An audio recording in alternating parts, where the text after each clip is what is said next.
सभी बड़ों को प्रणाम और छोटों को बहुत सारा प्यार। आज की कहानी का शीर्षक है छोटी सी चीज। यह एक नेपाल की लोक कथा है। किसी देश में एक बहुत ही न्यायप्रिय राजा था। वह अपनी प्रजा के हितों की रक्षा करना भली भांति जानता था। उसने अनेक गुप्तचरों को नियुक्त कर रखा था जो देश के लोगों के हालात की सही जानकारी दे सके। राजा को फिर भी पूरी तसल्ली नहीं होती थी। वह अक्सर शाम को भेष बदलकर लोगों की स्थिति का पता लगाने निकल जाता, फिर देर रात्रि तक महल वापस लौटता।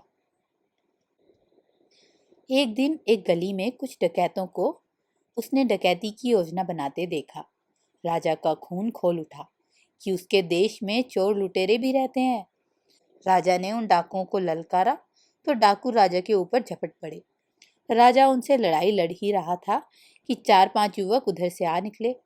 उन युवकों ने एक अकेले व्यक्ति को लुटेरों से लड़ाई करते देखा तो तुरंत उसे बचा लिया और डाकुओं पर टूट पड़े। डाकू घबरा कर भाग गए। युवक ने राजा को पहचाना नहीं था। एक युवक बोला, क्षमा कीजिए, आपको इन डाकुओं से अकेले भिड़ना नहीं चाहिए।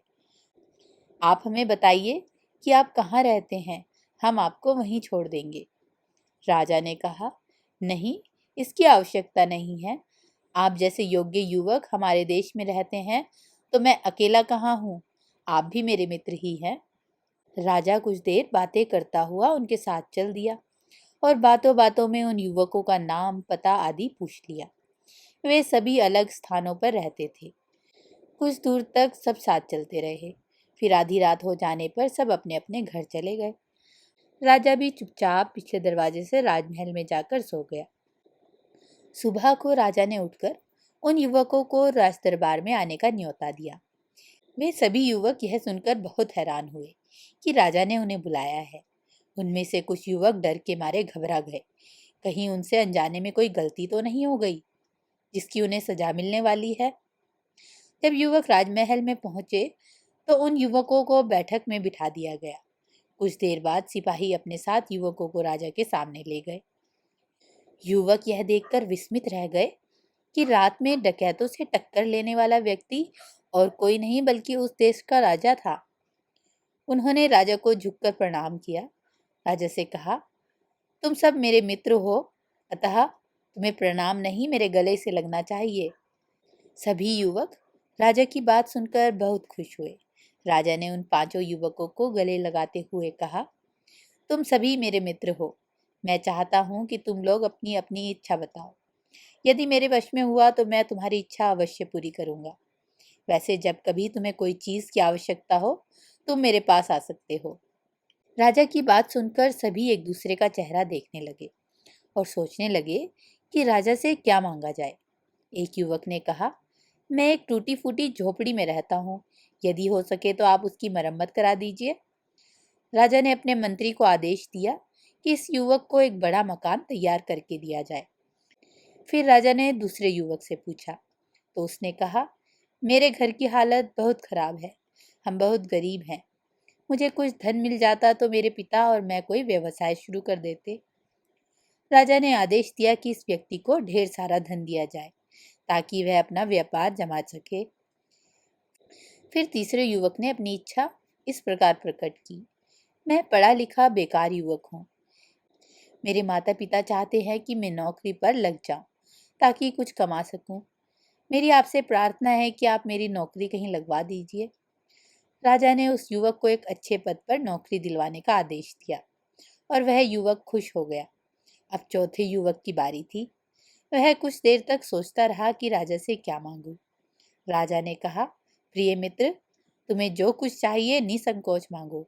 यदि मेरे वश में हुआ तो अवश्य दिलवाने का प्रबंध करूंगा। तब वह युवक बोला, महाराज, मैं जानता हूँ कि आप मेरी सभी इच्छाएं पूरी कर सकते हैं। मेरा घर यहाँ से 30 कोस दूर है और मुझे कच्ची व उबड़ खाबड़ सड़क से होकर घर पहुँचना पड़ता है। यदि हो सके तो मेरे घर तक जाने वाली सड़क को पक्का करा दीजिए। राजा ने अपने सिपाही कर्मचारियों को आदेश दिया कि इस युवक के घर के आसपास की सभी सड़कें पक्की बनवा दी जाएं। चारों युवक खुश थे कि उनकी इच्छा जल्दी पूरी होने वाली है। वे सोच रहे थे कि उनका पांचवा मित्र तो सुंदर कन्या से विवाह कराने की प्रार्थना करेगा, क्योंकि उसके माता पिता उसके लिए सुंदर व होशियार बहू की तलाश में हैं। तभी पांचवें युवक ने राजा से कहा, महाराज, छोटा मुंह बड़ी बात।